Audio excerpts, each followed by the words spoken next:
Hello साथीहरू, आज चाहिँ म आगोमा खाना बनाउँदैछु है साथीहरू। ग्यासको सर्टेज भएर बिजोग हुने भयो नि त साथीहरू। यता मैले चाहिँ दुध तताएँ। दुध चाहिँ हाम्रो आफ्नै गाईको हो है साथीहरू, दुध।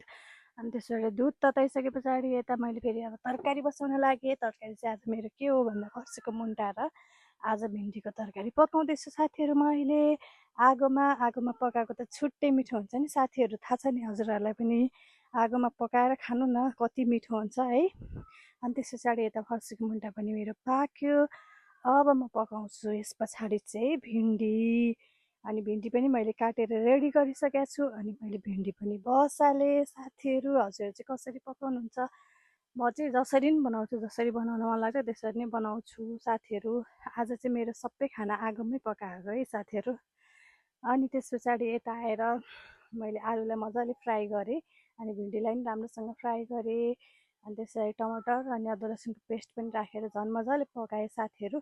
अनि हजुरहरूकोतिर चाहिँ ग्यास सर्टेज छ कि छैन? हाम्रोतिर त एकदम सर्टेज भइरहेछ है साथीहरू ग्यास पनि।